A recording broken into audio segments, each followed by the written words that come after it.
Hello, ladies and gentlemen, and welcome to Focus on Liberia. My name is Dennis Jai, and we are broadcasting from Atlanta, Georgia.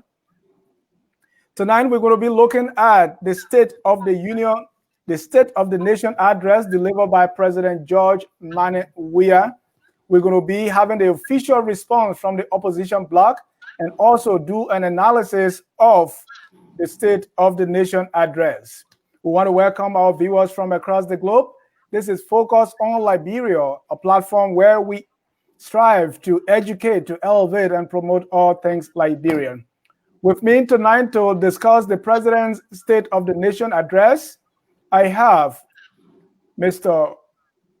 George Preston Lobo of the Unity Party, USA. Mr. Lobo, welcome to Focus on Liberia.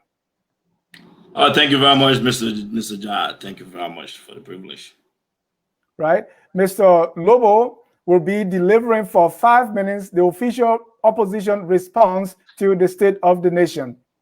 Next, joining us tonight from the City of Brotherly Love is the senior political analyst of Focus on Liberia, Mr. Wilmot Weti Kuni. Mr. Kuni, welcome to Focus on Liberia. Thank you, Dennis, for having me again. And I just want to say hi to Brother Lobo. Happy to, see you here again. Thank you, gentlemen. We want to welcome all our viewers from across the globe. And let's get into this. The president delivered his fourth annual message that is commonly known as the State of the Nation address before the joint session of the National Legislature. At this time, we will give the first 5 minutes to Mr. George Preston Lobo of the Unity Party to deliver an official response from the opposition. Mr. Lobo. Dennis, first and foremost, let me take this opportunity once again to thank the Liberian people.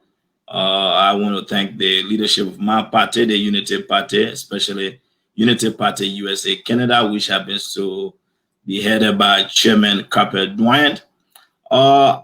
Coming from the opposition, here is my 5 minutes response to the president's speech. Today, as we watched the President of the Republic of Liberia, His Excellency Dr. George Weah, address the nation, a speech that was intended to highlight the accomplishment of the government and to also set forth the agenda for this year. The speech that many Liberians anticipated would have been one that would give a scorecard indicating the progress being made in helping to transform the life of our people, in providing basic social services to our people. But unfortunately, the speech fell flat, as it has always been done. We witnessed the president once again restate lies over lies, the speech with no substance. The president made mention of projects and programs. Far from the fact, the speech did not have the accurate numbers. In the speech, we saw little being done to address the plight of our people, from healthcare reform, comprehensive education reform, all the major sector under his government. We saw very little being done.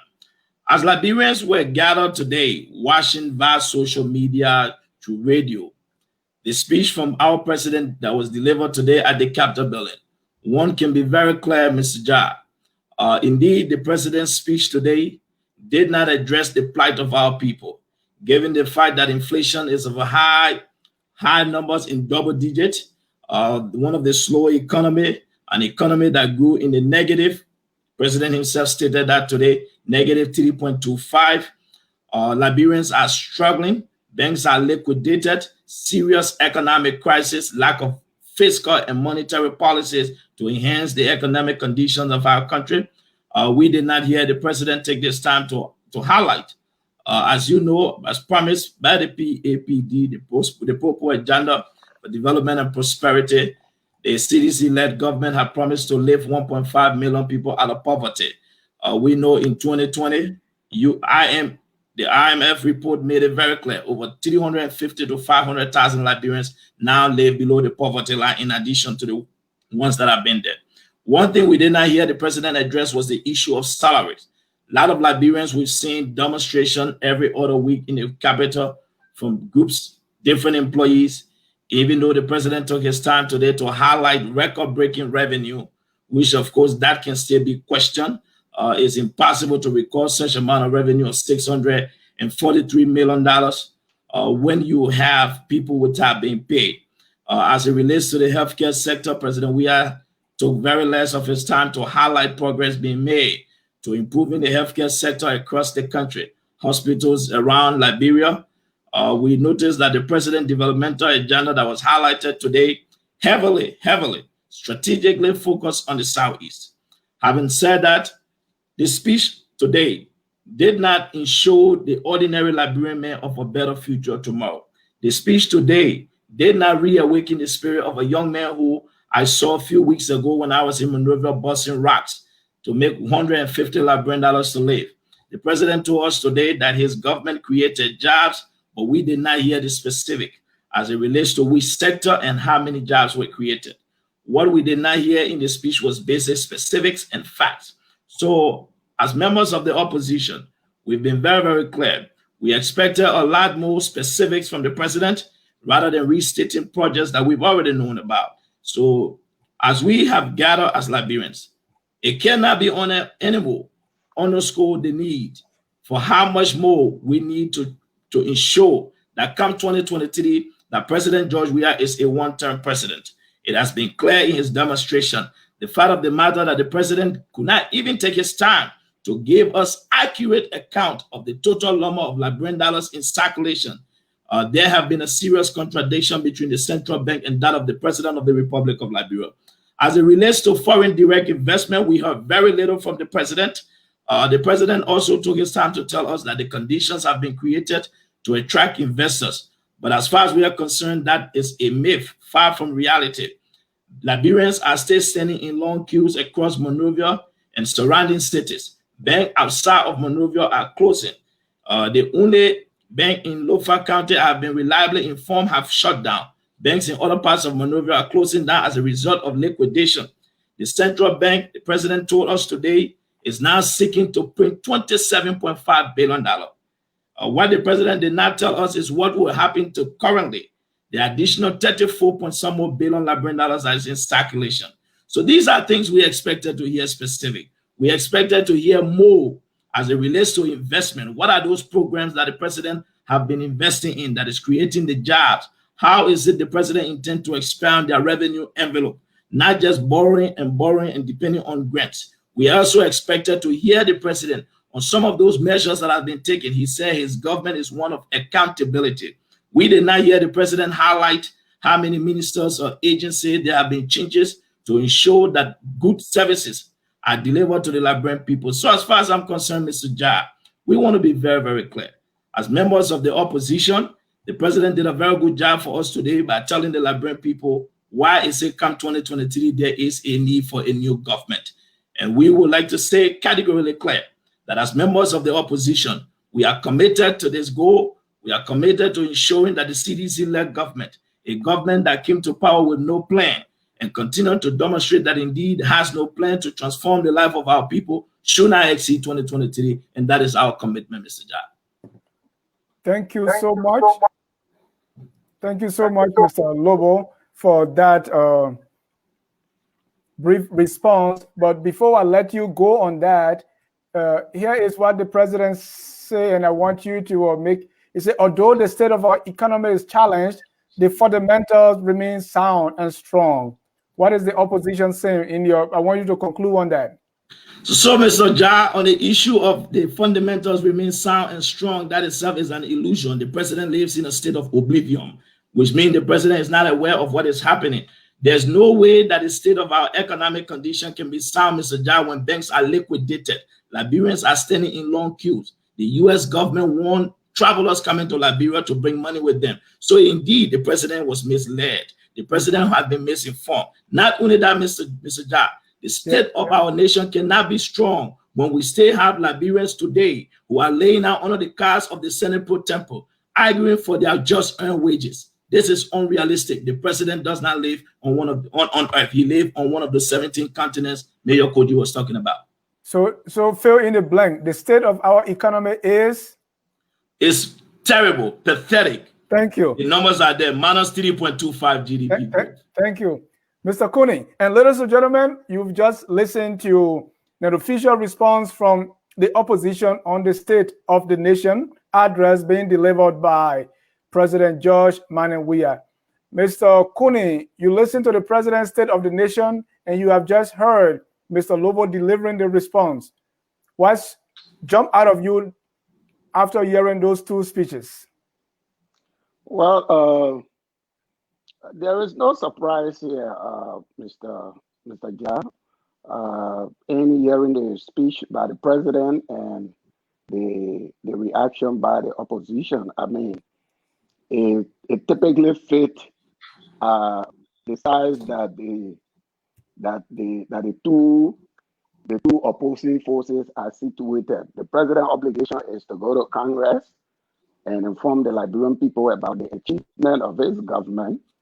And the role of the opposition is to always punch a hole in those achievements, as it is done very cleverly by my brother, Mr. Lobo. But for me, first of all, I just want to state for the record that my position here today is to critically analyze the speech.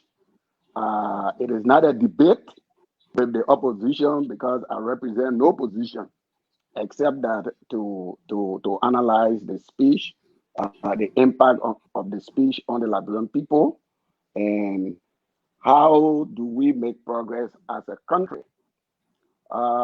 Listening to many other people who listen to the speech, including the opposition, it just proves the point. Always, as we said, criticism are very, very easy to come by.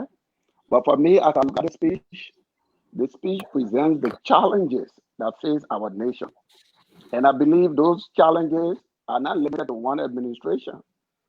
If we as Liberians do not change the focus of governance in our country, if we do not change the focus of leadership in our country, we will continue to face those challenges from time to time. My take is that in order for Liberia to make progress, we have to critically examine our system of governance, the system of leadership that is in the country.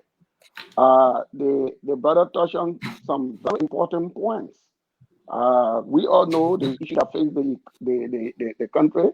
The economy is in free fall. The ordinary people are experiencing the issue of liquidity, all of these issues.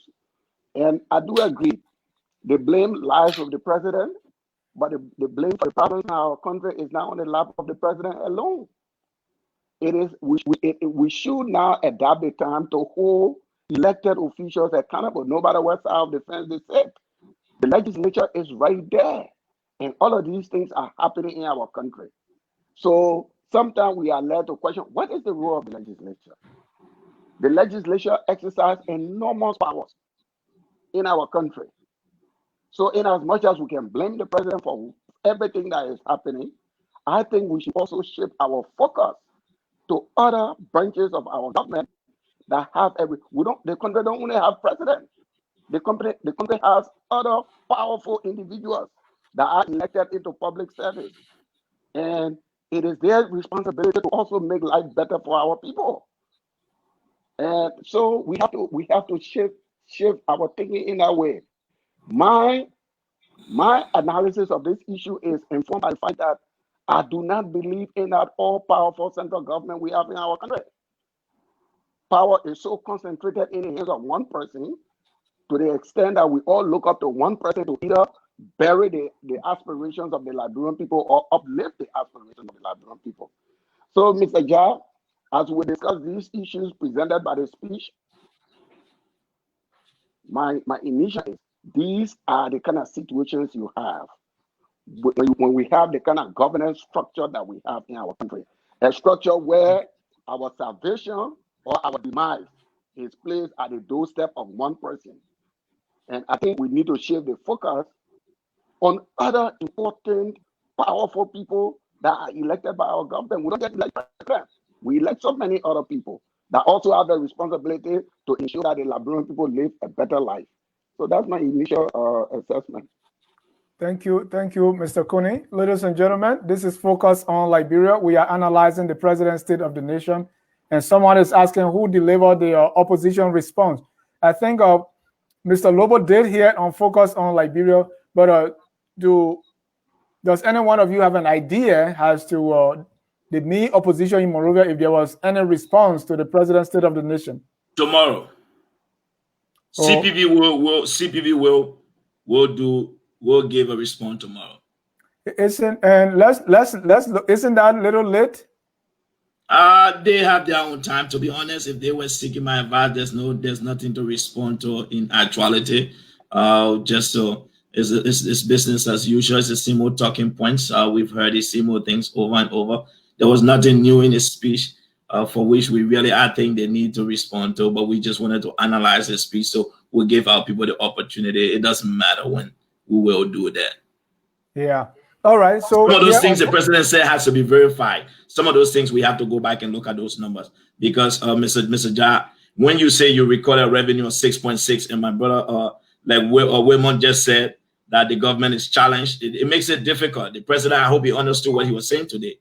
You cannot raise a revenue of 606 million. You had a national budget of 526 million, and then you say the government is challenged. So technically, I don't understand the president understood the math. Or how he was arriving at those numbers. Right. So we'll talk about it. So how can you be challenged, man, Mr. Analyst, if the president said he raised revenue of $606 million? He had a budget of 526 million. We'll go into the details. I was just curious as to why so yeah, take the opposition 24 hours to respond to 13 pages. We need to verify the lies we heard today. Right, because these are things that really should be at the fingertips already. People are really working. You know, after work today, I was able to sit down and in 7 minutes and do what we're doing now. But let's go into the speech. Let's start from the, we all watched the speech. We saw the hall. We saw people coming, waiting, the overall presentation, the style, the president's, delivering the speech and everything in there. Without even going into the speech itself, let's look at the physical structure and what we saw in there. What's your analysis? Let me start with Mr. Kuni. And again, okay, and this is exactly the point I'm making, Mr. Da. We're gonna analyze the updates, where the speech took place and everything. And I know blame will go to the president, but the fact of the matter is, who live in our house? Who work in our house? What is their own attitude to their own workplace? Who control the circumstances and the condition in our house? These are powerful people that live in our house, that work in our house. It is the people's house that we entrusted to them. And I think they bear primary responsibility to the appearance. If we're talking about the physical appearance of the house, they are primarily responsible. But what do you make of the physical appearance, Mr. Kuni? I didn't hear that. It's less than desire, my brother. I don't want to. It's less than desire. That's not the way the hall of parliament should look. It's less than it appears like maybe some basic utilities were not even working. So but that is the prerogative of the first branch of government. Now, with regard to delivery and staff, I have long passed on the idea of the president delivery and staff. The president has long told the Liberian people that when it comes to speeches, when it comes to these things, he's not up to it. So, I want to hold him responsible to where he asks us to look for results. So, I long past the stage of criticizing style, speech style, oratory skills, and all of those things. Because that's not the suit that the president claims he tells us he wears. What he told us was that his government would be a government of results. So let us look at the results and see whether the results are of the magnitude that represents the achievement of the CC government that is leading. There are disappointments that I have with regard to some of the results, and as we go into the show, I will be able to point that out. But just to make a little correction to my brother, he talked about the development agenda that he listed to being regional focus. Well, no, maybe I read differently because all of the president road projects. We'll get to that. Yeah, okay. We'll get to that. Let Mr. Lobo respond to the physical structure, the style, and everything else. Mr. John, I want to be as honest as possible. Today, I want to give President Weah credit. He was more relaxed than his previous State of the Nation addresses. Today, he looked more professional, more calm. His demeanor from his own body language was a lot relaxed than the previous speeches. But one thing I didn't understand is that lawmakers forgot to understand that the legislature is the first branch of government. There's nowhere in the Constitution that require lawmakers to walk out of chambers to go and wait the president outside. That itself, I don't understand what that is. I've never seen that. I don't know the motive behind that. They're trying to make the president look like some god, which is not.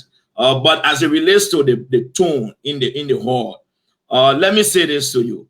I think, judging from what I saw, when you look at the speaker physical appearance, the speaker seemed very absent-minded. The vice president won't seem like her body was there, but her mind wasn't there. The president remained focused on reading, like he always does. Overall, today, Mr. Ja, the organization in there was a lot better than the ones we've seen in the past. But again, that is the Capitol building. That is the seat of the first branch of government. So we expected that everybody would be attentive. At some point in time, while the president was speaking, the speaker, Buffer Chimo, held his head. I have to say he was tired of the president restating lies, and he could not take them anymore. If you look at his morphology, it was one that was demeaning and condescending to the president. But like Mr. Coney said, he wants to hold lawmakers. For me, we didn't hear a lot of claps. I think it's clear because lawmakers know the facts. When the president was talking about some of his economic achievements, normally in a State of a Nation address like that, you would have heard a lot of clapping throughout the speech, but you can tell that they themselves were aware of the facts, given the fact that many lawmakers know about all these projects and programs and know what they had to go through.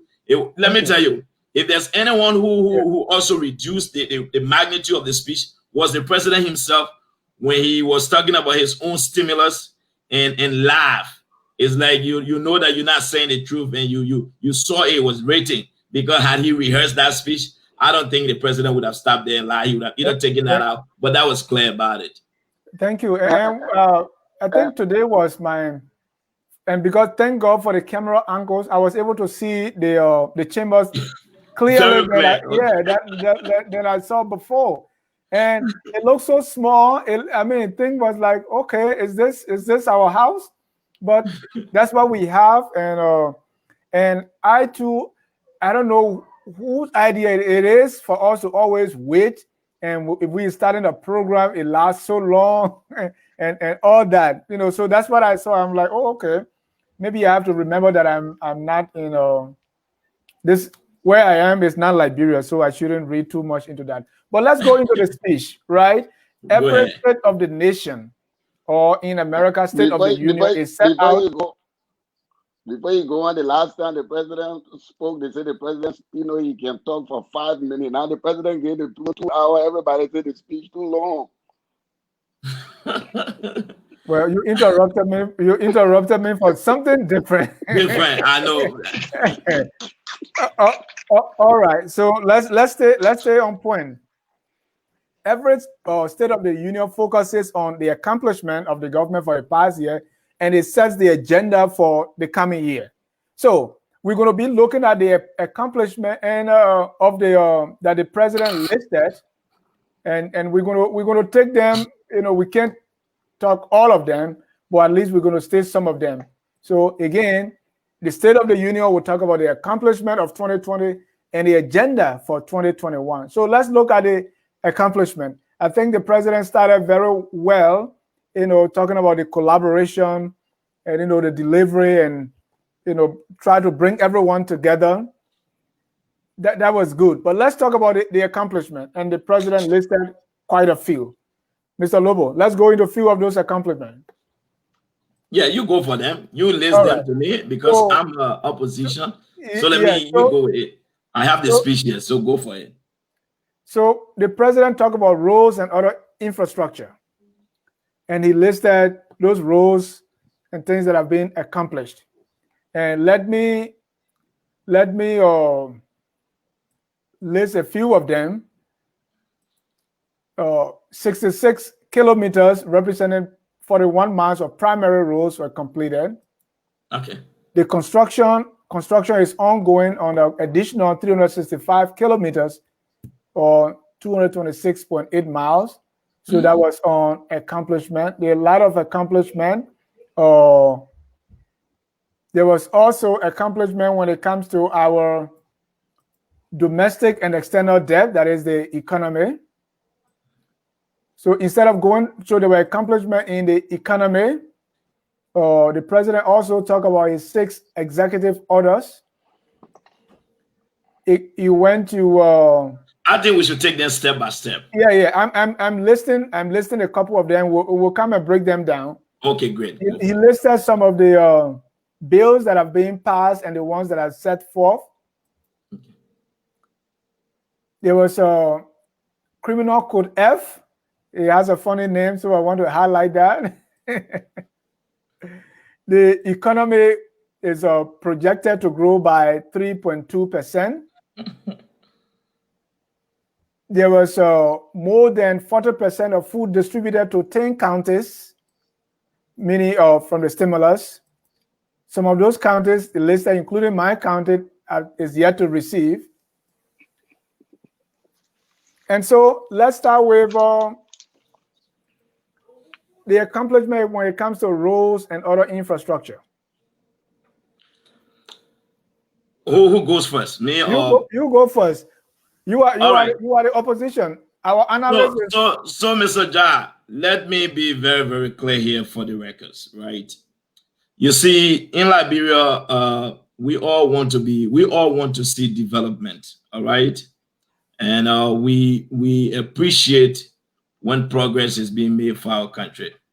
What I would say is simple.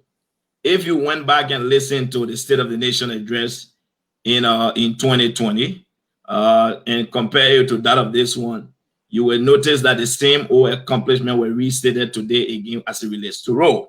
Now, having said that, let's look at the basic facts. The Ganta, for example, the 60 kilometers he talked about from the Ganta-Yekepa Road project, that construction itself began since 2015. That construction have been ongoing. That had nothing to do with this government, but I agree with, I know what this government have done consistently is to celebrate completed or nearing completion projects. Let's go to the Fishtown-Harper Highway. In reality, that road, the first phase, which is from Fishtown to Harper itself, was completed in 2014. And the second phase is what the CDC government met. But I know the president have joined them together and is reporting them. For me, here's what I want to say. The president did talk about some other roads that I think, yeah, those ones he gets full credit for them.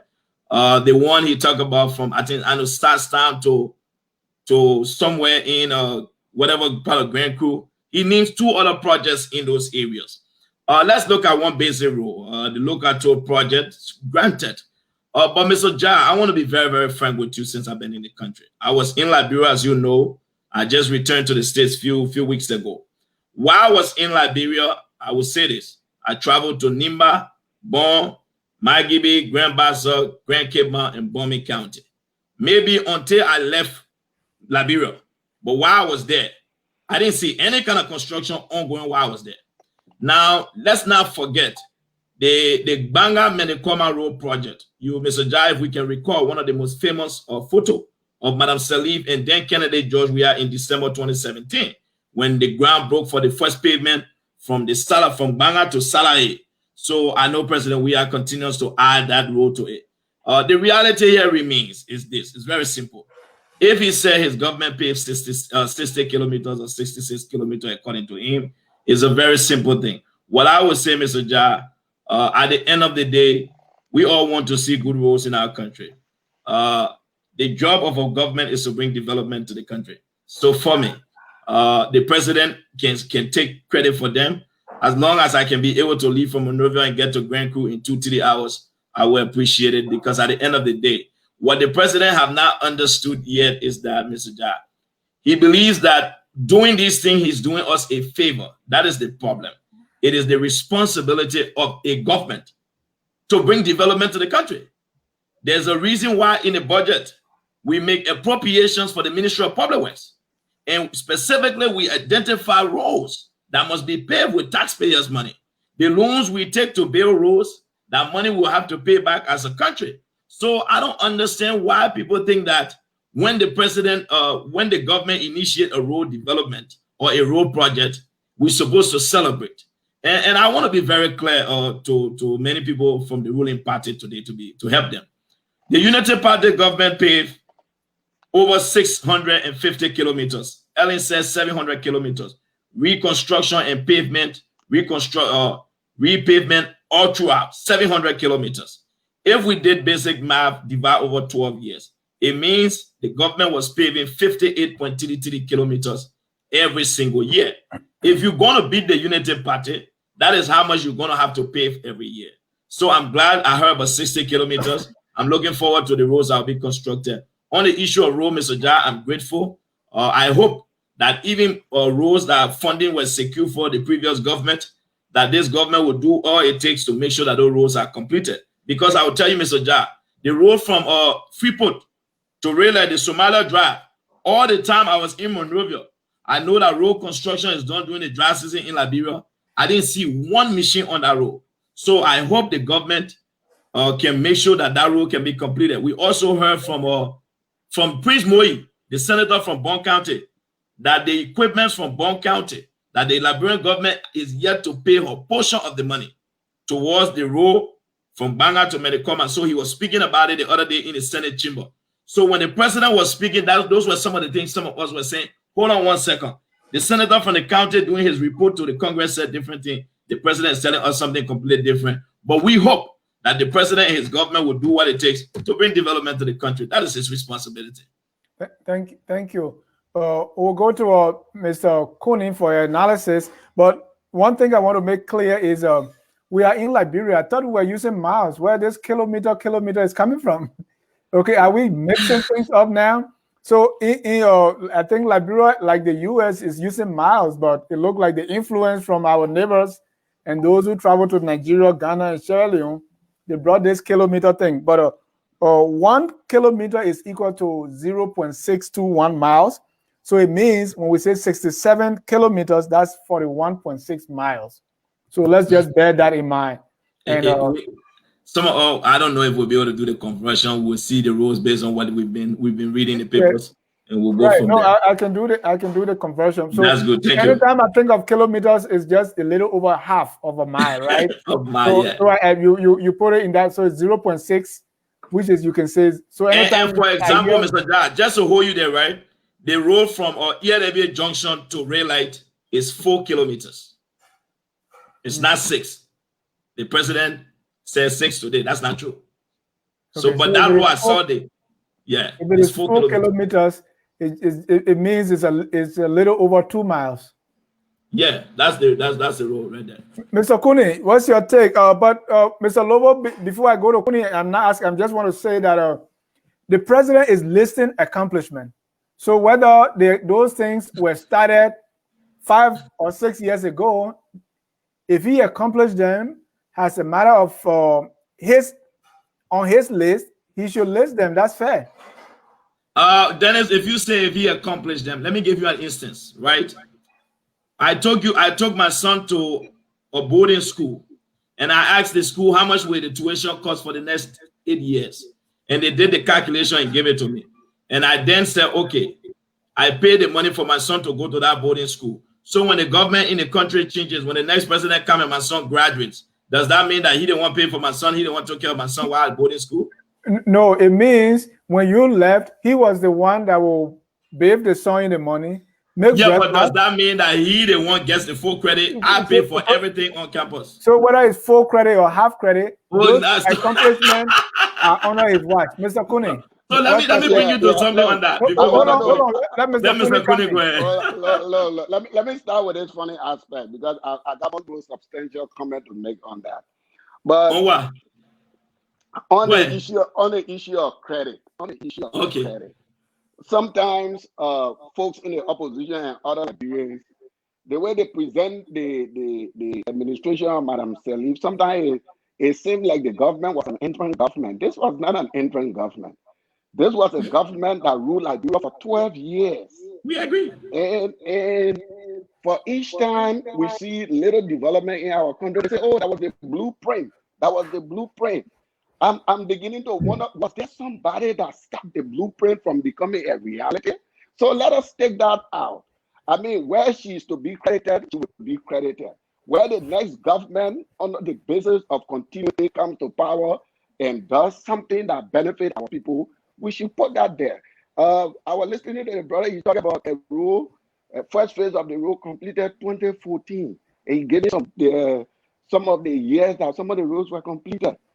It speaks basically to the point where sometimes you will continue to hear these things over and over because roads are not built in 1 year, especially for a poor country like Liberia.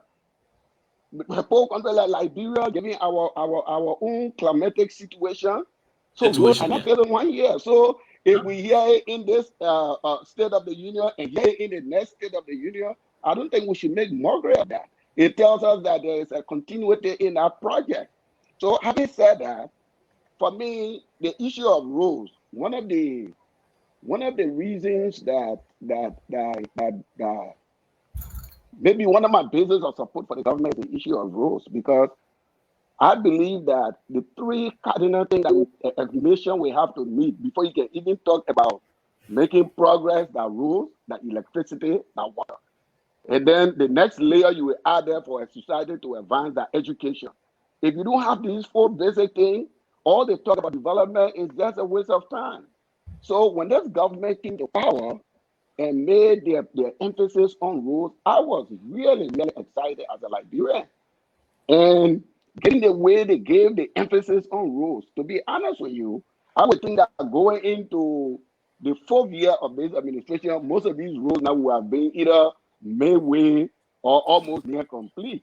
But my disappointment is that as I listen to the speech, some of these roads, in fact, they still remain aspirational. For example, Yes. The road you talk about, the Buchanan Greenville Highway, they say studies are on the way. Now, then, if you tell me that these studies are on the way, that another degree talk for me. You know, that's a good talk for me. But well, that's his accomplishment, though.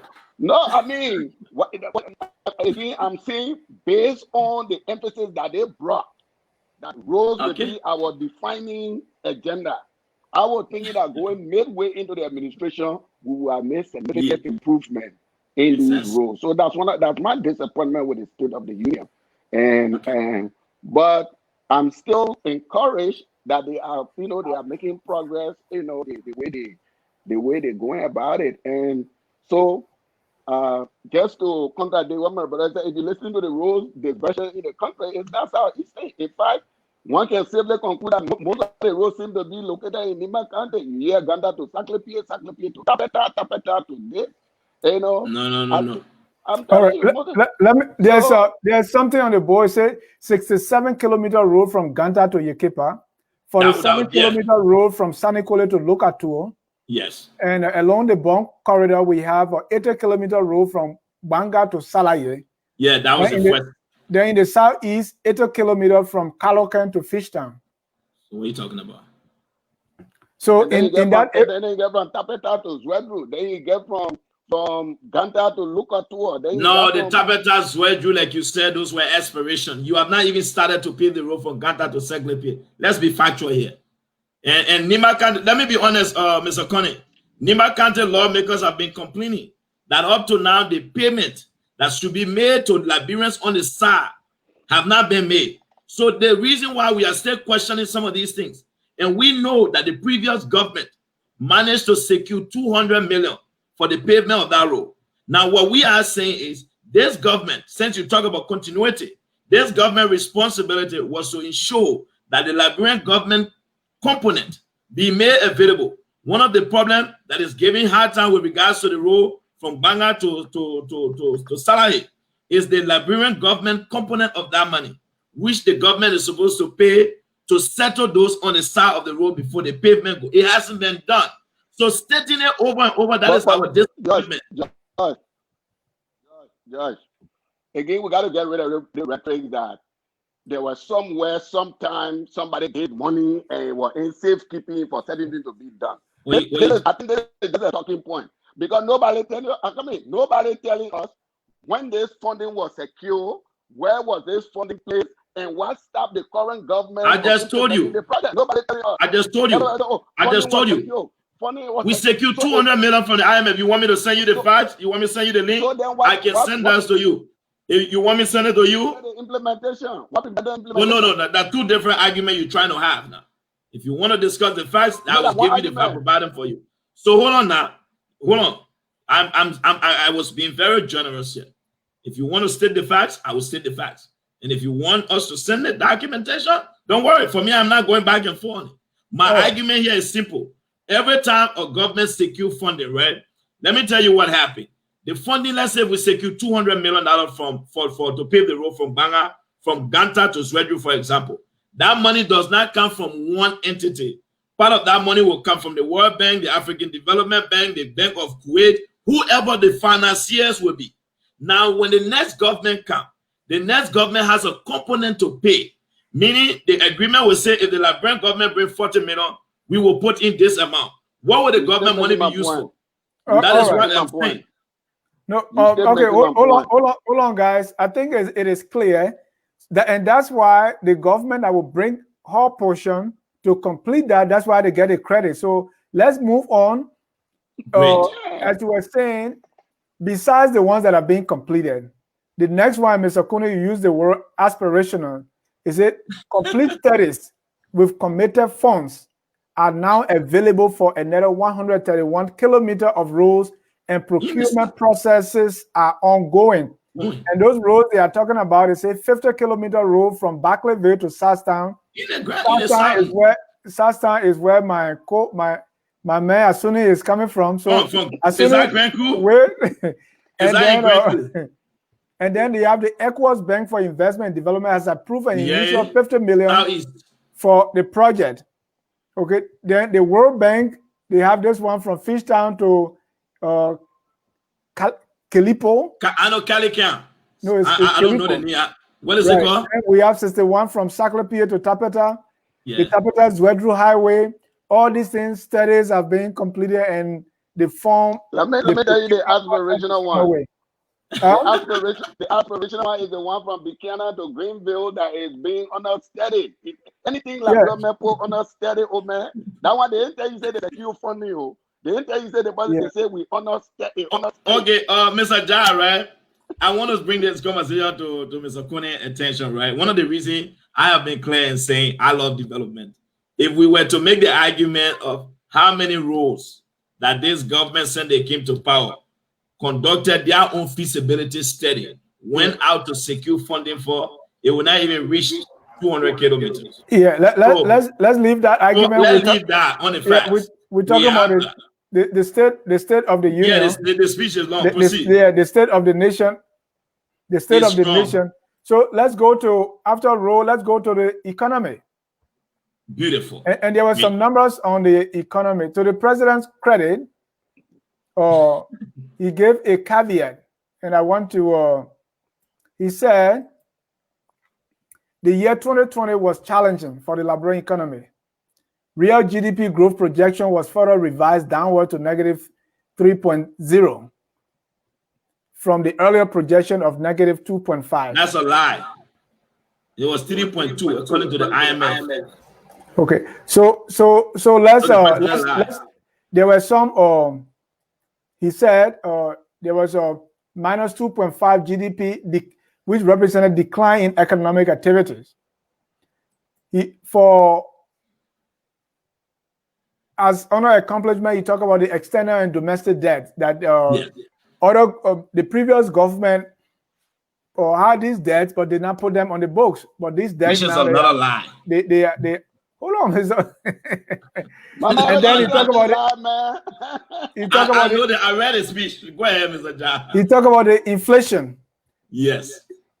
He also made mention of printing of new money as a way to solve the liquidity issue. So let's talk economy. And you keep saying lie, lie, lie. All right. So let me be very factual here with you, Mr. John. That is where the president, I think, was the low part of this speech, because the president was spewing out numbers which did not reflect the actuality on the ground. As you know, Mr. Jah, I was just in the Republic a few weeks ago. I like to be fair on that.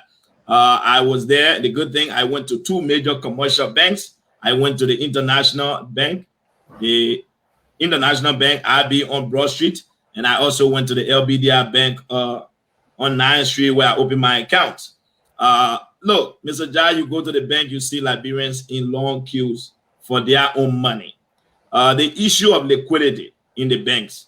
What have happened is that most of the commercial banks executives that I spoke to, when I asked them what was actually happening, the guys made it very clear. They said, imagine, the central bank have been borrowing from us, but the bank have not been able to pay us back. Not only the money the bank borrow from the commercial banks, the central bank also is the banker's bank. Every time you make a deposit, there is a percentage that goes to the central bank. So worst case scenario, if something was to happen, the central bank is supposed to be able to use that money to pay the depositors. Unfortunately for us in Liberia, the central bank don't even have that money available. Now, on the issue of the economy, the reason why I found the president's speech on that portion to be a joke was that the president cannot tell us that he recorded a revenue of $606 million, but yet then banks are liquidated. The central bank owe commercial banks that they can't pay. On the issue of inflation, Mr. Jah, let's be very clear here. What is the cause of inflation? Let's use the actual economics definition.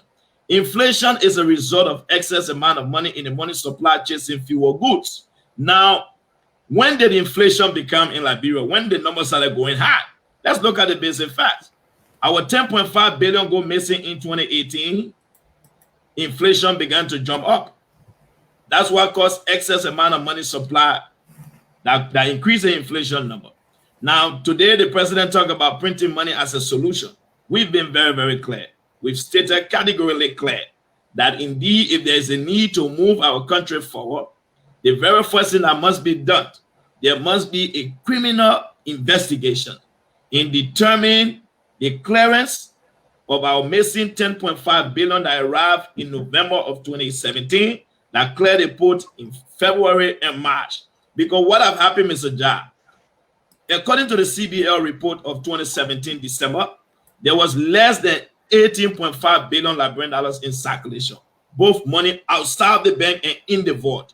Today, we have, according to the central bank officials that appeared to Capitol Building, they said there's 22.5 billion Liberian dollars in circulation. There's 10.5 billion mutualated banknotes. So if you add that up, it amounts to over $34 billion. Now, what we need to understand here, Mr. Jah, if the president is serious, is to tell the Liberian people the outcome of their missing $16 billion case. That case have not been resolved. And on the issue of economic growth, Mr. Jah, let the president start fooling us. The economy don't grow overnight. There must be economic activity that yields growth as it relates to productivity. Let's look at the president's argument. What were some of those economic activities that the president listed for which he believed that would turn the economy from negative to positive? The last time I checked in the government's budget, this budget that just passed, maybe Mr. Kuni, if you have knowledge of it, please help me. I want to see in that budget where there's private sector investment. We didn't hear nothing from the president. So for us to talk about the economy, Mr. Jah, the president should have at least told us. He talked about jobs being created. Where were those jobs created? In which sector? If it was private or government initiatives. So at this particular point in time, he keeps talking about the agriculture sector.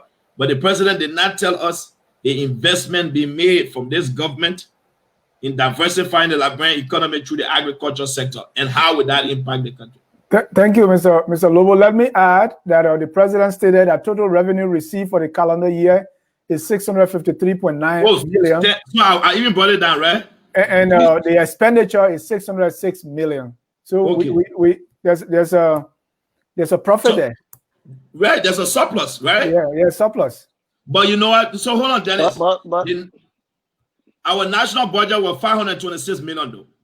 So I don't understand how we got to spend 606. Even the president in his same speech said that the budget was recast and it brought it down to 518 million. Right. So I don't know. The president confused me there. No, there were two recasts. The first one was 505. 518, and then it went back to 520. 518, the second one, right? Yeah. That's what he said. 505. So okay, so if we had a budget of 518 and you had a revenue of 500 or 653 million. So Mr. John, why have we been seeing nurses on strike for their pay? Why have we seen government officials all over the place, government employees? If the government made this much money, then how can you come and tell us the government is challenged, the government is constrained? This is where the president does not, this argument don't hold any water here. It's a contradiction. Let's go to Mr. Cooney. The president is saying we had a surplus. Yeah, and I don't really understand, the issue of the surplus is something that always comes up, even in previous government. They will tell us we're having surplus when the Liberian people catching hell. So how do you have a surplus when you cannot, I don't know whether it is a political point that someone trying to make, because, sometimes we can reduce it on an individual level. For me to declare a surplus in my house, I got to pay all my bills and, meet all my obligations. So I don't understand the idea of surplus within the Liberian political economic system, whether it is somebody trying to make some public relation. I mean, we got serious social development issue. In our country, electricity is very irregular. People looking for water supply. Teachers, just like my brother said, people want to, teachers want to be paid. We got health challenges. So how do you declare surplus in that kind of economic? I don't understand. I don't know what economic variable is being used, but from a common sense, you don't declare surplus when you have outstanding obligations to meet. But back to the currency issue that the president highlighted. Again, there is also my disagreement that I have with the president in the State of Liberia. I don't think the printing of currency solved the problem. Not for the reason that George gave. But you see, the issue of printing money again is another issue practice that left the previous administration and entered this administration. To the point where now the country has, I think, over 3 different currencies. You got $50 that is of different brand. And then, okay, if you ask our people, I think the issue of the currency go much more beyond just printing. I'm still asking Liberian economists, Liberian government economists, Liberian government officials, what is the practical benefit that comes to the ordinary Liberian from this use of dual currency in our country? When you check all around us, when you check all around us, all of our neighbors, everybody in the sub-region uses their own national currency. And the reason why I pose that question is that if you don't resolve the issue of dual currency in our country, no matter how many billions of dollars you bring, liquidity in the short run, but over time we run to that same problem. Because what we have in our country is that the Liberian dollar is not used in Guinea, so it's not to say that the money leaving Liberia going to Guinea for people to use. The money is being hoarded so that those who hoard the money can use it to harvest for foreign exchange on the irregular black market. So if you don't resolve the issue of the duality of currency, you can keep printing money, you will not resolve the issue of liquidity in our country. And I have not seen any sound economic reason why Liberia as a country will not revert to its own national currency, but will implement a regime of dual currencies that bring no benefit to ordinary Liberians. My old man that are in the market, they're not looking for United States dollars to conduct their business. They want to conduct their business in Liberian currency. My suspicion, and I hope I'm wrong, my suspicion is that from time to time, our political elite, the business elite, they don't want to get rid of this US dollar because they want easy access to foreign exchange whenever they want it. And it's only to benefit. But again, if you resolve the issue of the dual currency, you can print as many money you want to print, billions. It will give you, in the short term, like I said, it will give you a little bit of liquidity, but in the long run, those who hoarding the money to harvest foreign exchange, they will hoard the money again, the money will now go to the bank. Liberia is a farm to harvest foreign exchange by both business people and some other elites in the society. And we have to solve that on a national level. This is not opposition government. This is a national issue that we have to resolve. Let me offer something here real quick, because sometimes people talk about no solution. Here's the facts here. Just to make a point to Mr. Kuni. I just get solution. No, hold on, Mr. Kuni. You gave a recommendation, but let me give you the counter to that recommendation why that can be a solution. Or going to a single currency, which means the Liberian dollars. You must understand, right? The argument you've made about the sub-region, right? Many of these countries around us do produce. Liberian economy have been heavily dependent on the extractive sector.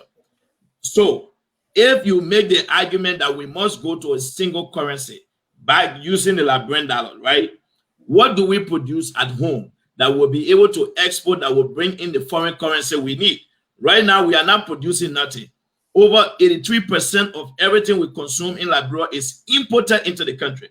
So we're going to need the foreign currency to pay for our imports. We can't use Liberian dollars. So right now, if you get rid of the US dollar, you're going to suffer because we don't have the capacity. We will because Mr. Lobo, let me stop you. I disagree. Right, let me finish my thought first, then you come in. Let me give you why. Hold on, because we don't have to use it side by side to have US currency in the country. Go ahead. No.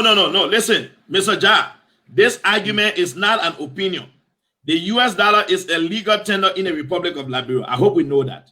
It is a legal tender in the Republic of Liberia. So let's get that straight up. Get rid of it. Okay, so my argument here, if you want to get rid of it, right?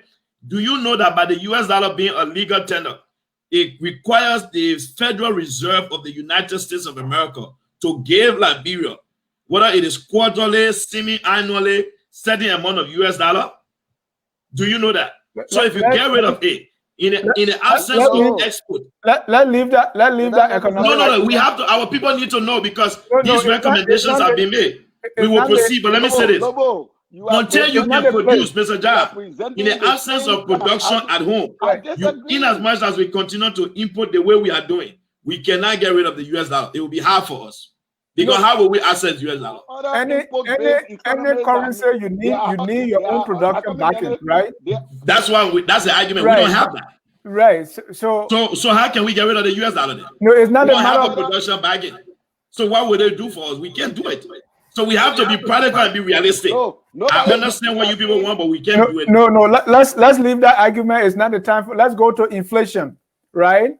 Inflation. The president said by aggressively fighting inflation, which reduced from 30% at the end of December 2019 to about 12% at the end of December 2020. This, according to the president, is an accomplishment. Mr. Kuni, your take.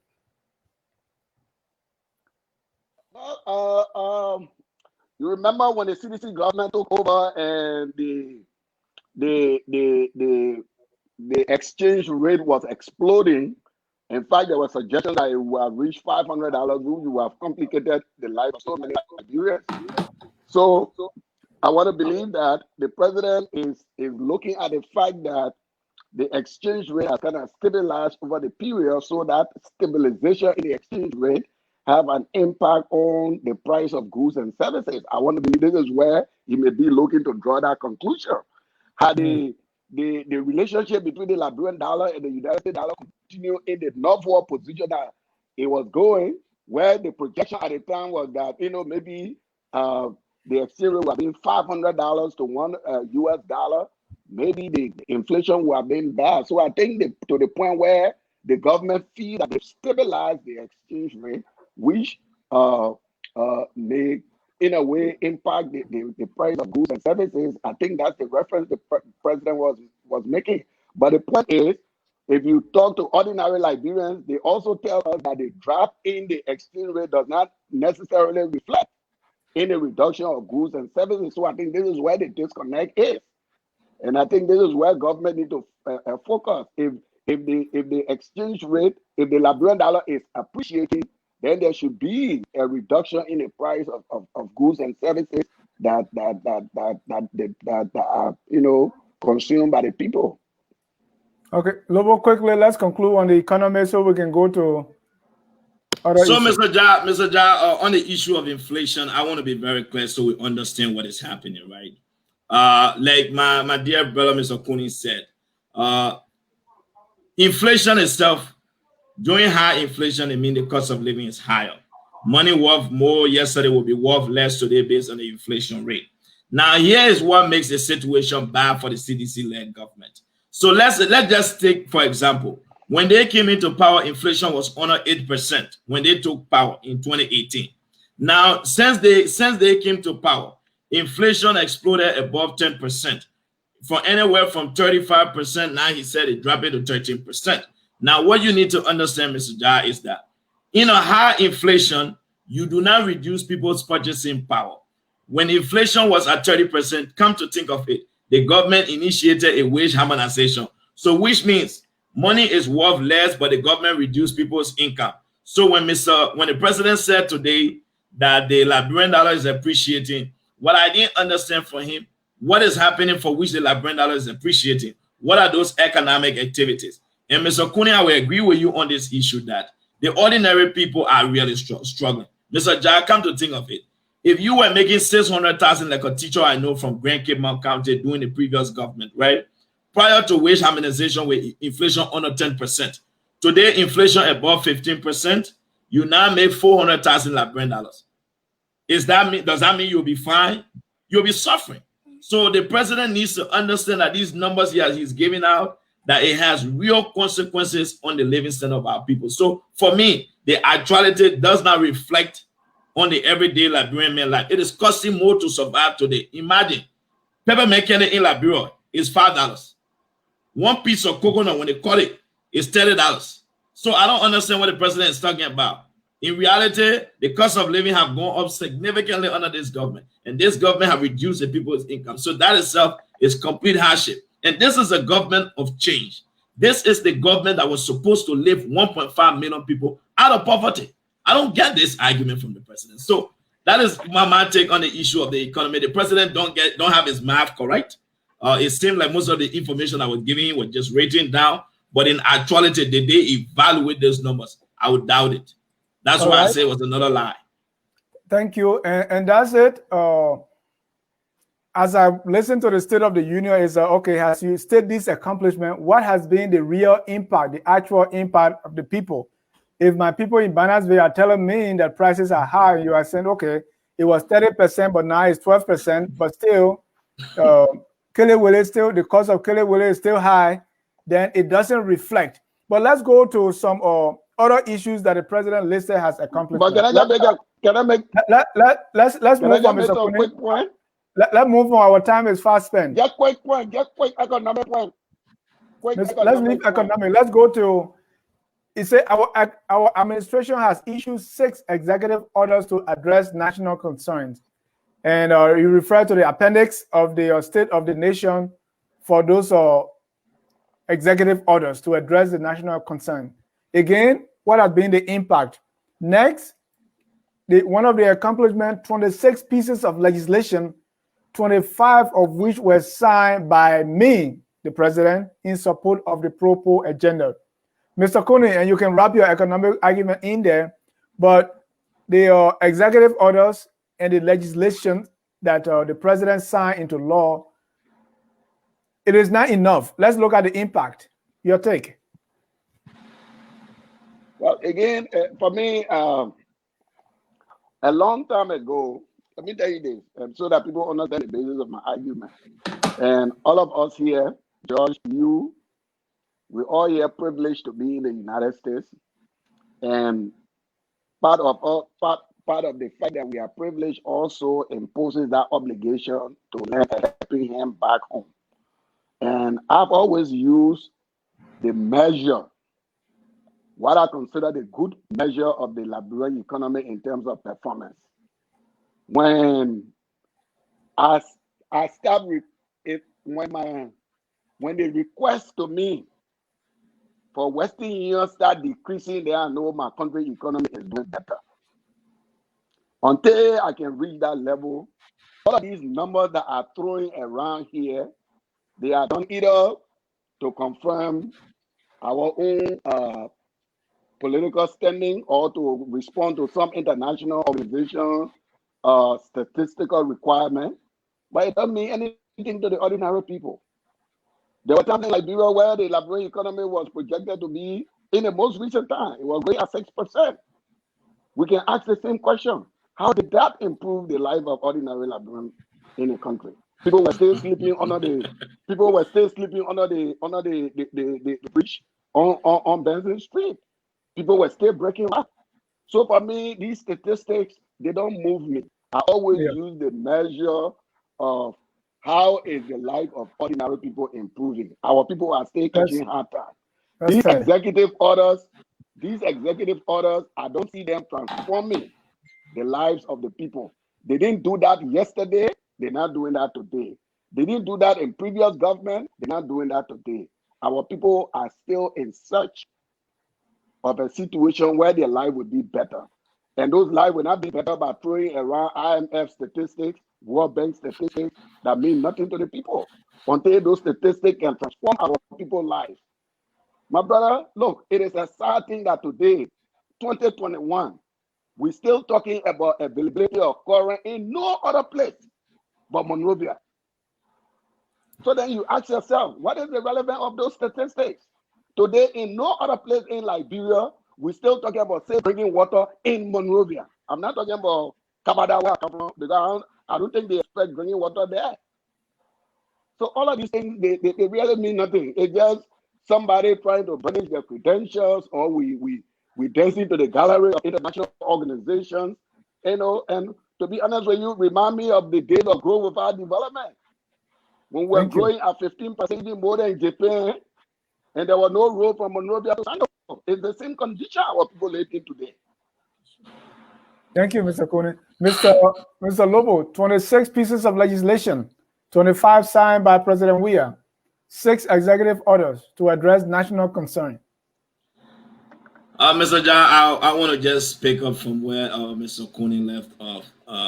You see, legislation must be intended to transform the life of the people. And one of the reasons why I have had serious problem with our lawmakers is I've always argued that lawmakers are in a constant habit of just voting for things or by raising their hands, not even understanding what they're voting for. Most of those legislation the president is talking about are loan deals where the government wants to borrow 11 million, 10 million, 25 million, those type of things, seeking approval for the government to borrow. So those were most of the legislation. What I didn't hear from the president when it comes to those legislation was bills that called, for example, we did not see a bill that called for comprehensive healthcare reform. We did not see a bill that talked about increasing spending for education or youth empowerment, those type of programs, like Mr. Kone was saying. I strongly believe that government itself needs to do more. Mr. Jai, it breaks my heart to understand. Under this government, for example, this particular government, less than 8% of our national budget is spent on capital spending. At what point in time are we going to develop the country? How can we be spending more to take care of the people we hire to take care of us? That is what is happening in Liberia. It is costing the Liberian people more to take care of the government they hire to work for them. And so to me, it makes no sense. I have been very, very clear on this issue. The way forward now is a small, concise government. There's too much bureaucracy in Liberia that we don't need. On the issue of executive order, those things have not really impacted the Liberian man. When was the last time we saw an executive order holding the price of input on rice to ensure that there is a comprehensive review of rice importers so that there can be some type of price control? Nothing. Mr. Jai, I will tell you today, one thing that is killing our people in Liberia is price control. There is absolutely no control on prices. For example, rent. You won't believe that in Monrovia, people are charging $2,000, $2,500, $3,000 for 2-3 bedroom apartment in Monrovia, which I think is ridiculous. In a poor country like Liberia, why should a hotel be charging $180, $200 per night? That's just it's out of the talking. So what I want to see from President Weah is a comprehensive reform, one that looks at everything in totality, and then let's draft legislation that protect the generation. And Mr. Jai, I want to advise the government. Normally, when you enacting laws, right, for the country, it is advisable to look 5 generations backward and 5 generations forward, because the laws you make today will not just affect the people today, but it will affect generations and generations to come. So in Liberia, we play too much as a government, and the Liberian people themselves, they need to stop settling for too little. For too long, we've been settling for less. That has to change. And this is why we are committed as opposition, ensuring that come 2023, that President George Weah is a one-term president. Don't be like, who's the guy? Dennis, quickly, before you come in. Dennis, quickly, let me just make how quick? We are really pressed with time. Yeah, let me just make my man, let me proceed. You spoke. Let's go to the forward-looking. The president stated his accomplishment. We've discussed them enough, and we can exhaust all. But let's look at the future, the agenda, and we call them the I wills of the president. He said, "I will submit a bill to amend the Domestic Violence Act. We will make improvements in the energy sector, power, and light. We will continue to take steps at consolidating democracy in Liberia. I will fulfill my mission." Those are some of the I will of the president. Let me give you a few more of what the president wants to do. The president wants to look at LACC, right? So it said in September of 2020, integrated institutions convened an anti-corruption conference which deliberated and presented a clear anti-corruption roadmap. It's a roadmap, so it's something ahead. So as part of that roadmap, they want to establish a corruption and related financial offenses court to be known as Criminal Code F. Imagine F of all letters for a criminal court. So that's one. We also see that the president has submitted some bills which he wants to be signed into law, and we're going to list a couple of them. The Whistleblower and Witness Protection Bill, a revised public health law of Liberia, the Convention of Mutual Administrative Assistance in Taxpayers, the Act to establish the Liberian Standard Authority, an Act to establish the Civil Service Commission, the revised and restated Charter of the University of Liberia, the International Solar Alliance Framework Agreement, the Maritime Zones Act 2020, and an act to endorse the National Youth Policy of Liberia and Agenda for Action. Mr. Kuni, you look very uninterested in those things. As I was reading them, because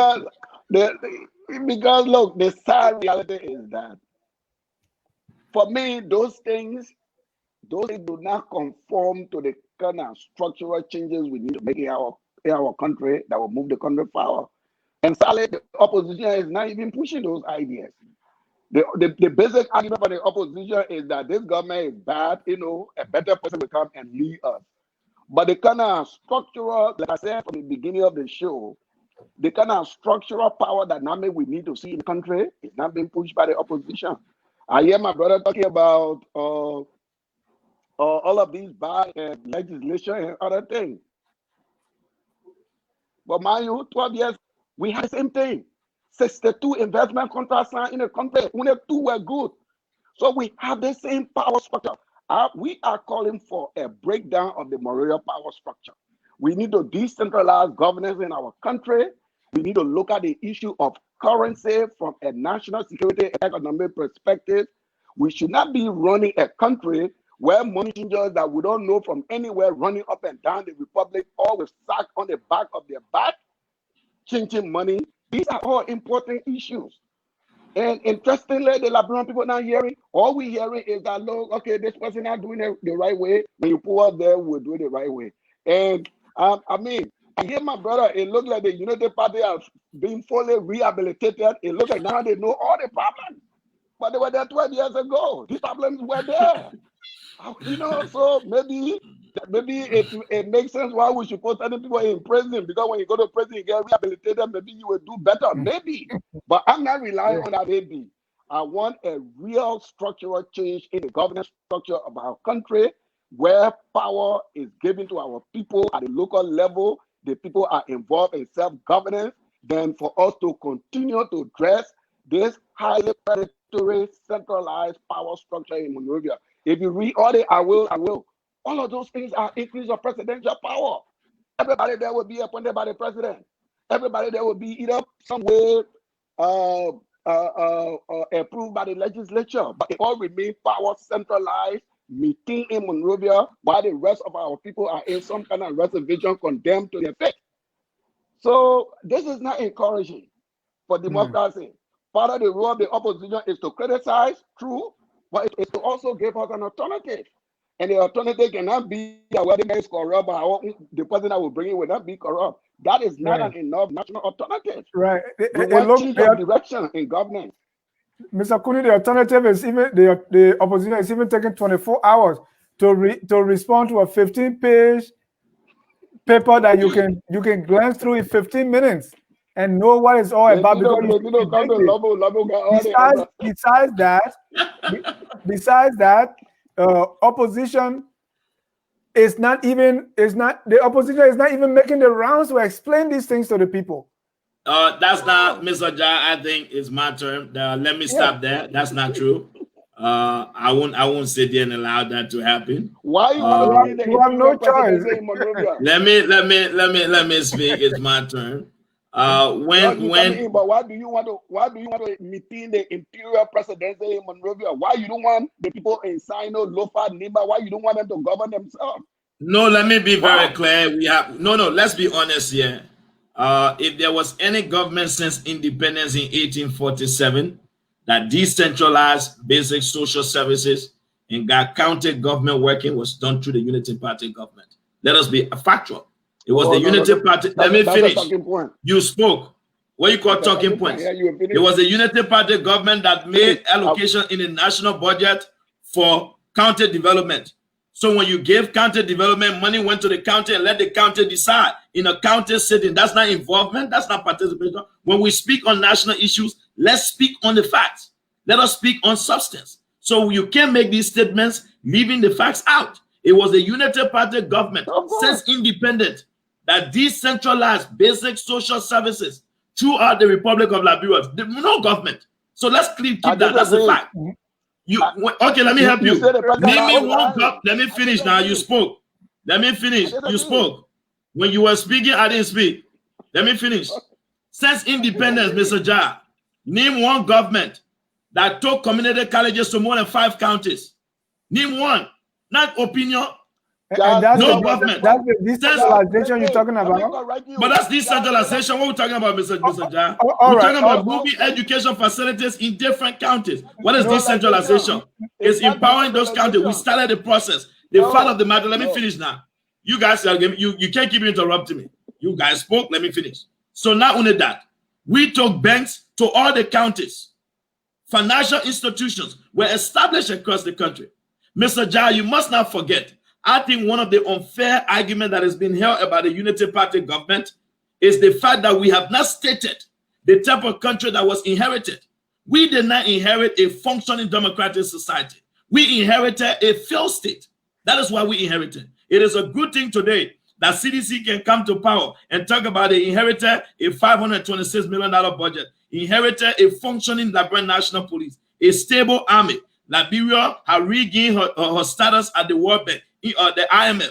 We regained Liberian status on the international stage. So let me finish my talk here real quick. Read that right. Let us not go so on the issue of saying that we are not doing nothing, that is not true. Mr. Ja, we took the government to court against the just ended unjust referendum. That is what the opposition. Let's come back to the state of the nation. So to the state of the nation, on the issue of policy, when he said that we are not making recommendations, we've opposed bills. You must not forget that in Parliament, especially in Liberia, where there are a lot of independents in the legislature. So it is about popular majority. The president has been able to get his way. It is true that those of us in the opposition, we need to continue to stand for what we believe is right. But few things I want to agree with Mr. Kune on there, on the issue of this, the formation of the Standard Commission, the Civil Service Commission. I don't think we need it. We get the National Civil Society Organization already. What is there we need to bring? We want to reduce the cost of spending on government. Why should we create excess burden for the government? So we appoint another few bureaucrats. I'm against that, so I support him and agree with him on that issue. Or the issue of standardized commission. Why should we create a commission for standardization when we do have the Ministry of Commerce that is responsible to regulate, to inspect? So if something does not meet the standard of the Liberian government, does the Ministry of Commerce should get involved? So listen, we need to cut the size of government. That has been our argument. And Mr. Kune, I want to make this very clear. On the issue of what are we proposing as the alternative from the opposition, let us be very, very clear. We've maintained that as long as this government that told the Liberian people that it was going to transform their life in the past 6 years, it is unfortunate to know that the CDC government have only been able to accomplish 8% of our entire goal set up for the country. So technically what it means is, now I see what the CDC were talking, 12-year loading, 24-year loading. Even if we gave the CDC 24 years, they will only accomplish 64% of their overall goal, which I think is bad for the country. And on this note, I want to say this. If you want to hear what we have to offer, we've laid out our agenda before in 2017. You people didn't go for it. You went for a government with no play. The Liberian people know what they got. And as a result, when the time comes, 2023, we'll continue to make the case and we'll show the Liberian people. Leave the Unity Party. We have a proven success of taking a failed state and transforming it into a functioning democratic society that we gave to the Liberian people. Few clarifications, quickly. Few clarifications. The Unity Party government was not the first government to establish banks throughout Liberia. The community colleges. No, give me a chance now. You say we give me a chance. Go ahead. I'm listening to you. Let's go ahead. We ordered the public to be factual and to be truthful. Let's go ahead. To the Unity Party government, the Agricultural Cooperative and Development Bank have branches throughout the Republic of Liberia. So you are not the first to carry. Established by what year? Hold on, Mr. Lobo. I'm asking for the year. I want the time because I want to be able to go research. It was established during the Go administration. The African Development Bank. Headed by Mr. I said the Agricultural Cooperative and Development Bank. Headed at the time by Mr. Wilson K. Tape. Have branches throughout the Republic of Liberia. And I'll look into that. The establishment of community college, you made reference, the establishment of community colleges that you made reference to as an example of your decentralization. It's not decentralization, my brother. When we talk about decentralization, we're talking about decentralization is giving power and responsibilities to people at their level. If we take your example, then talk about daily multilateral colleges throughout the Republic of Liberia will also be decentralization. But name how many community colleges across the country. That's my question. Simple. Hold on, Mr. Lobo. No, but you see, you can't take my word. If you want to quote me, Mr. Jai, you want to quote me in the context in which I spoke. I said, let me make clear. I talk about the counties. I talk about participation of the county government. When I made reference of the county development fund, I said that involves county governance through the county sitting. So when I talk about decentralization, I talk about education. So speak like that. Right. Hold on, Mr. Kuni. Hold on, Mr. Lobo. We can go into that separately, but what you are speaking is non-decentralization because there is no decentralization without devolution. So now is that you are the big man sitting on top and you divide money around the country and you say that's decentralization. The central government is still giving people money. Hey, I'm giving you $200,000. Go and manage it on your own. That's not decentralization. That's not the thing that happened. Hold on, that's a county development fund was just a joke. Yes, it was part of it. Then the county had the social development fund in the counties. And then they also have to build community colleges throughout the country. You know the truth. You think I don't know. The social development fund even build went to the county account. Every town. That is non-decentralization because you have not devolved power from the central authority that is in Morovia. But we have to look at the structure of government we have now. That's different, Mr. Guy. If you want to get to that point, we have to look at based on what we have. Based on what we have, we are talking about including the participation of the counties. So based on what we have as a government, the structure we have, That is, you can use that definition because No. it involves the participation of the counties across No, it's the not country. participation. It's this almighty president in Monrovia. Oh no, that's not true. I differ with you. But No, that's let not Mr. true. Kune end his point, and then we go. Go ahead, my Mr. Kune. argument is my brother arguing so frantically. My brother wants to maintain the imperial presidency in Monrovia. No. So he's taking, hold on, Mr. Lobo. He's taking the crumbs, the breadcrumbs that the emperor in Monrovia divide around the country as decentralization. My brother, I disagree. It's not decentralization work. I, as a Liberian, believe that the people of Lima County, the people of Lofa County, they have the ability to teach their own children. They have the ability to undertake their own sanitation. They have the ability to build their own farm to market road. We have to create the capacity in a way that we will define a power relationship between these regions and the central government for them to realize their actual aspiration. But the way you say there, but you know, but hold on now, hold on. No, hold on, Mr. Lobo. Let Kune finish. We got to move on. Let me learn. You know, I have to make a point on this. Go ahead. No, we got to move on. We are is deviating. No, but you gave in 2 times. Go ahead. He spoke first. My point is that the opposition is not even presenting any new agenda. All they say is that that's not true.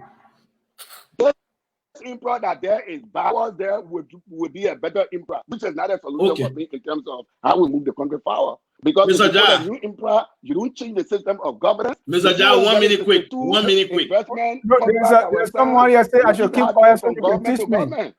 No, Mr. Jah, 1 minute real quick. Yeah, listen. You have 30 seconds. We got to go to comments. Listen, Mr. Jah. We must not make statements here today. If we want to change the structure that we have, let us be factual.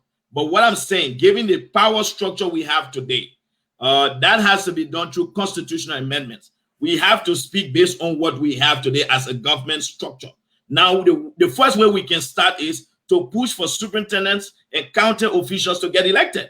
So that creates some level of independence in the county. Not only that, on the issue of social development fund, right? You know, there were county development fund and there was social development fund that went to the county, which the county, through a county sitting, decided what they wanted to do. I agree with Mr. Connie. We can empower the county. We can, whatever system we want. For me, I agree. I don't think there's a need for the president to keep appointing people in the county. I strongly believe, if I have my way, Mr. Jai, you know what I want? I want us to say that 40% of every revenue that comes from a county must go back to the county for development in the county. That is what I will propose. I believe, let me tell you what I'm proposing, Mr. Connie. No, let me finish. I'm proposing a participatory budgetary system, Mr. Connie. You hear me? Thank you. That's what I'm proposing. A participatory budgetary system, which will include everybody partaking. Let's bring in some of our audience to chime in. And we back in the 80s, G. Chietapa say, I live in Carwell as a little boy. I can still remember Samuel Doe trying to pave Carwell Road, and it couldn't. Still, Carwell were always dusty. If anyone that were born after the war, they would think that Doe didn't do anything. All praises will go to Ellen. Maintenance is the problem for all Liberians. And Lobo, keep quiet and stop acting like you know. Oh, come on, man. Read the comment. Don't worry. Read it, Mr. Jah. Read it. Read it. People entitled to their opinion. We take the best ones. No, read it, Mr. Jah. Don't let them think that you deny their freedom of expression right. Please read their comments. No, there are some that I make my own. I know some people can be disrespectful. Anyway, it's the platform. The speech was frustrating and disrespectful to the people. Why spend all the time talking about the past? How can you come to joint session with empty hands? No plan, no measure put in place for the coming year. I do not believe that.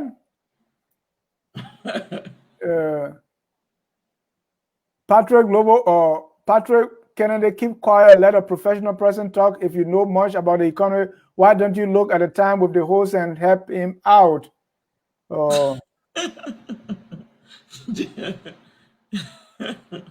Tene Kupo, I'm glad that at least the two guests agree on the surplus issue. It is a bit surprising and confusing that there is surplus, but yet there are economic challenges.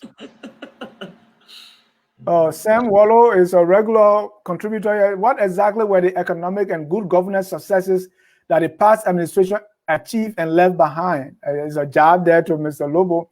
Economic conditions were deemed dire by the previous president in 2015, and Liberia were further warned in 2017. It's simple, yes. Mr. Speaker, you have a pepper farm in Liberia. I don't know if that's a question. I think it was referring to me or one of us. They said because you know Liberia, they're asking what our contribution to Liberia. I know. I ain't got pepper farm there. They're asking about our contribution. The issue of surplus on the previous government did not put a halt to the payment of salary. It is unfortunate that Honorable Kuni keeps on making comparison with previous and current government. Economically, the current government is far from the previous government. The previous government went as far as 4.0 GPA, while the current government is minus 2.0 GPA. That's what analysts do. Analysts compare. No that we agree. Analysts compare. That's what we do. Is this government saying that the Liberian people live life better now than the past administration? Only in Liberia, that's O'Neill J. Rines. And you liking the comment? No, I'm just, for me, I respect everything, whether they want, and I trust me, you know how many times I appear, so I'm used to this. Nathan Bernard, government officials improve their own life while the ordinary people suffer. This is unacceptable. She's right. He's right, rather. Nathan is right. Abu Sharif, I understand. Mr. Lobo, you are here talking about youth empowerment than Madam Salif, who had all the opportunity to build a human resource capacity building network, but what did she do? She left community colleges. She built the MVTC, reconstructed it. You want me to continue? Go ahead. Emily George said the state of the nation is stable and peaceful. Oh, you are quoting the president. We want your what do you make of the state of the nation? Amara Bitru, I agree with Judge there. On average, Liberians are poorer now than they were when we attended the CDC-led government inauguration 3 years ago. Okay, somebody has a comment here for me. I missed that. For you? Okay. It's a good. I love it. I love all the comments. Let Judge Lobo teach you. Nah, don't worry, man. Come on, let's go ahead. Mr. Jai this is a great conversation. Thanks for coming out, Dennis. There is no such thing as decentralization in Liberia. He's making up his own facts. So Mr. Jai, let me ask you. When you have a government, for example, right, when services are heavily concentrated in one area and nothing outside Monrovia, what was the argument against the two-way party? That basic social services were not sent around the country. So what is that when you move them there? Yeah, what is that? You are doing what you're supposed to do as government. What is that? What is the word used for when you do that? That's my question. When you move services from concentrating one area to another place, what is that? Oh, is decentralization? So now what the argument here again? No, so what is the argument here? Is that what you call decentralization? Let's proceed, man. I just ask you when. So has everything been concentrated in one center? Yeah. When you do that, that expansion of central government power. Look at that. Those are your own words. No. Should we look up the word decentralization? That's what I'm asking. So we look up that word. It's about governance. It's not about services. So that's why I told you when we empower county government. No, my friend ran the program through the Ministry of Internal Affairs. Amos Tue. Trust me, Mr. No. Expansion of government power into the. Look at him. What we need to do now is Mr. Lobo, let's move on. Let me progress. That is not decentralization. I'll come back for that conversation another day. In Liberia, stop making such comparison. Nathaniel Koa said, my concern is our political consolidation for a solution in 2023.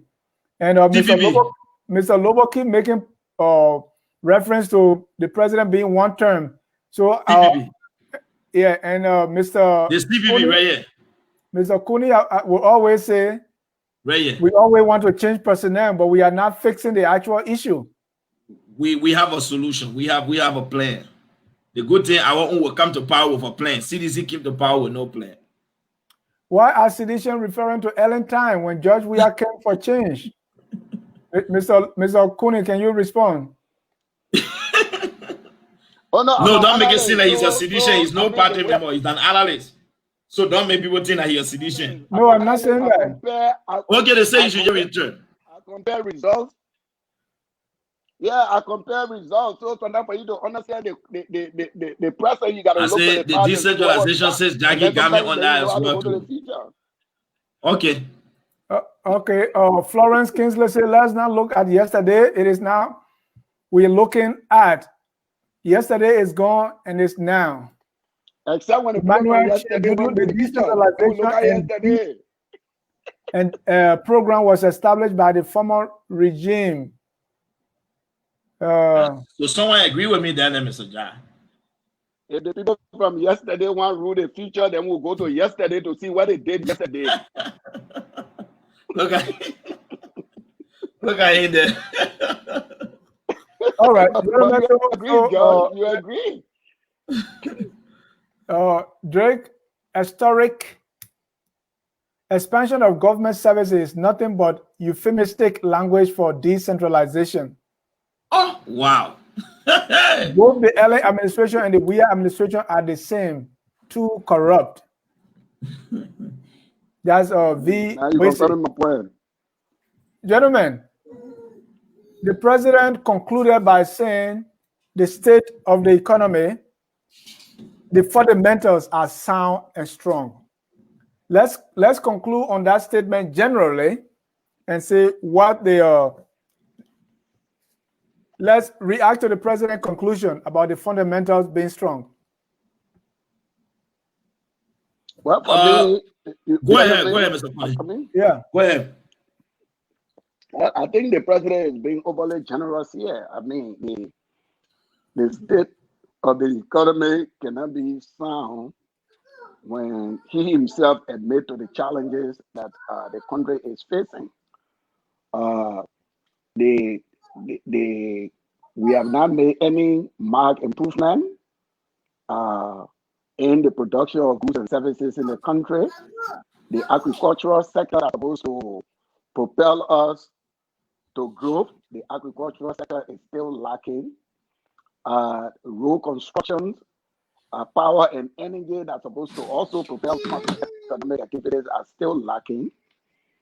So I don't think that we are on a sound footing economically. Then added to that, we have a massive liquidity problem.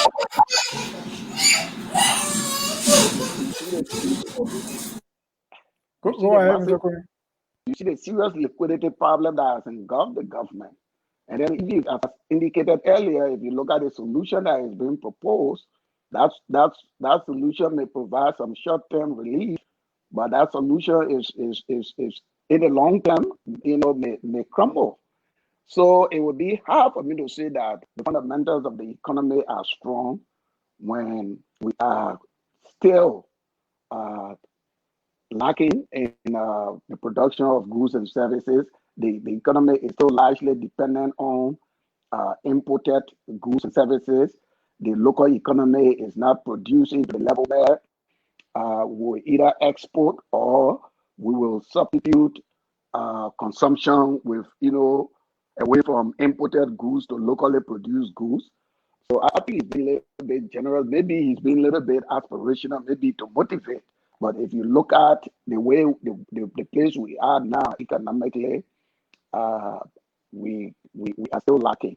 I would be very impressed if I see, for example, the road construction is escalating. If I see massive investment in agriculture, if I see massive investment in health and education, and at that point, I would be comfortable. I mean, I understand, despite the challenges, the COVID hit a lot of economies, including even the one that here. So I recognize the challenge that the government is in, but at the same time, we gotta be real with our people.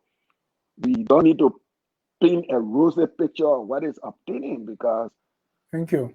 In the final analysis, it is the people that on the ground are feeling the heat of what is transpiring in the economy. Our utterances as public officials should, to some larger extent, reflect the daily lives of our people so that we can all be on the same side. Mr. Kuni, Madam David saying the old man is correct. I don't know why they keep calling you old man. Say the old man is correct on the currency issue. I honestly think he made a very salient point. Mr. Lobo, your term, the opposition is the government in waiting, right? Yeah. And so with the president said the fundamentals are sound and strong, you disagree. What is the opposition alternative plan? Mr. John, the very first thing we need to understand here is that this was a government that came to power with no real plan. The World Bank and the IMF have been very, very clear that this government lacks the technocrats needed to implement or institute monetary and fiscal policy reforms. Having said that, what needs to happen moving forward is that as opposition, like you said, what we hope to do is very, very simple. Our plan is one that focuses now on the productive sector of the economy. While it is true we're having these conversations, I wanted to be very factual here. Earlier on today, Mr. Kuni talked about the previous government was just talking about surplus. That was not true. In 2014, if you can record, then Finance Minister Amara Kone went to Capitol Building and told lawmakers that we can avoid a budget shortfall because the first budget shortfall recorded by the Unity Party government was in 2014 in the tune of $45 million. He said if only lawmakers agree to cut their pay and few ministers, we will be able to save ourselves and avoid a budget shortfall. Lawmakers held him in contempt and wanted to send him to jail. Now, what we need to do moving forward is that as government in waiting, our position is clear. We need to do something about reoccurring expenditure. We strongly believe that the government is spending too much on itself. That's one thing I've been very clear about. Every time I speak to opposition or leaders, we cannot continue to spend this much money on taking care of the government that is supposed to provide for the people when we have hospitals across the country that are crumbling. Another thing we need to understand, Mr. Jai, the problem with this government, this is a government that came to power with no plan. One thing we are heavily focused on is this. I will speak for my party and my standard bearer. One of the arguments we've made is that we need to... Hold on. You said standard bearer? Oh, my friend. You already have a standard bearer? Mr. Jai, stop it. Don't call me up. We have been, Mr. Jai, let me finish this. Okay. We are in the CPP. There are four political parties. I have been very clear on the record. This is something I don't apologize about. I have maintained that come 2023, the Unity Party have what it takes to defeat anybody in the CPP. And on the basis of that, I believe that we will win the nomination. So there's no need to make it seem like it's a big of a deal. I am being very clear on that. That is something I don't apologize about. So let me say this to you. We strongly believe that we need to move our country towards the productive sector of the economy. We believe that given the amount of young people we have now, the only way we'll be able to create jobs, and if we want to build a strong, vibrant economy, we need to invest heavily in the productive sector. Some of it will have to be government-owned funding. There will be private initiatives that our government must invest in. But overall, the president's statement today that the state of the fundamentals of the economy are strong, I think is an illusion.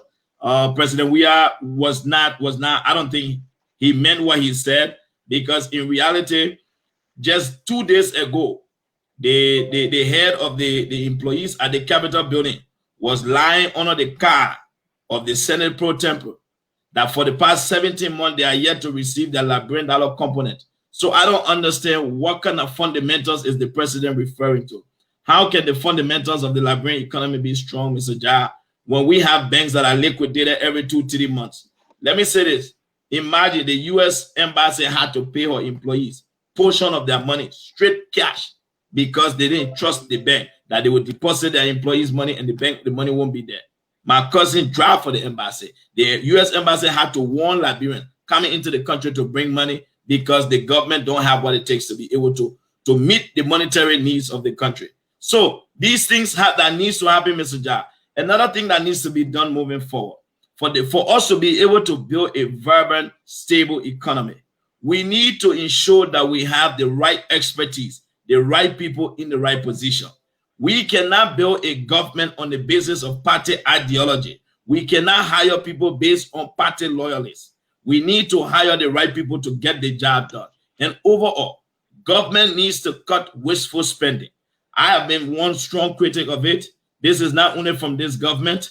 Even in the previous government, our Unity Party government, there were areas that I've been strong on, that the issue of financial mismanagement in Liberia, even my own government, I have problem with certain things. And the issue of income inequality, we are in the 21st century.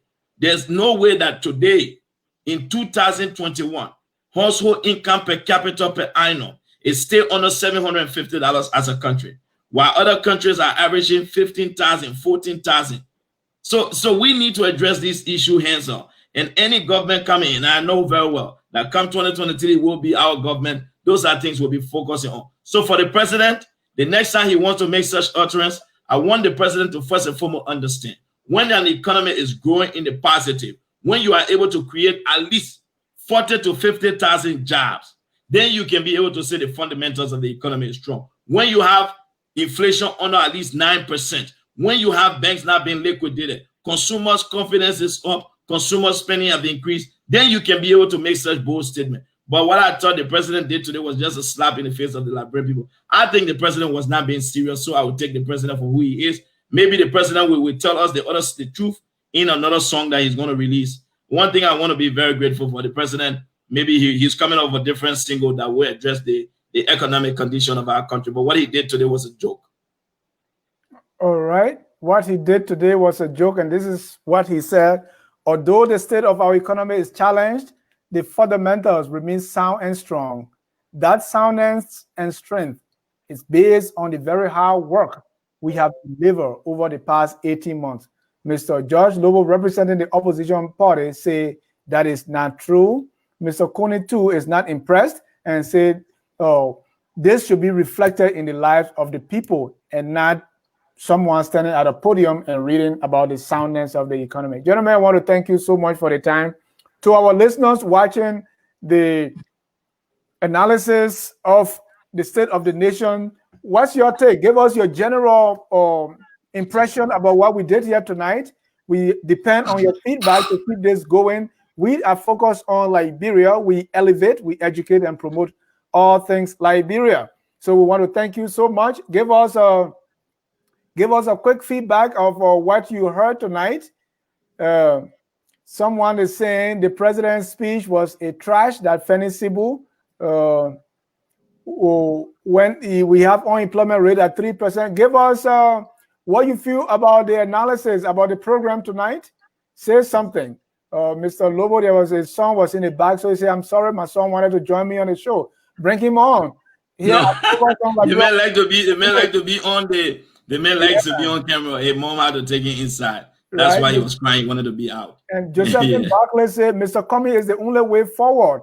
And Mr. Comey has been invited several times to appear on Focus on Liberia and tell us why you think he's the way forward, or send us someone from the ANC. We want to hear from him directly. We want to thank everyone for joining us. Gentlemen, I give you 30 seconds each for your closing remarks and let end the show tonight. Mr. Coney, first, I begin with the 5 minutes. Go ahead, sir. Okay, quickly, 30 minutes, and my 30 minutes gotta be 30 minutes. Look, listen, one of our listeners said, look, while we keep looking at the past, there is this very beautiful Liberian parable that says, if a snake bites you for the first time, when you see the lizard, you got to also take precaution. We go into the past because all of these beautiful things that the opposition is saying, the opposition had their chance to rule our country. The spending issue the opposition is talking about, when they were in power, government spending was 83%, salary was 83% of government. There was no space for any development agenda. The 62 concessions, all of them were bogus, with the exception of 2. So this is why we're holding them. If they were not coming back, we will not go back. But the thing is that the people that led to some of the conditions that Liberia in today are the people that are putting themselves forward.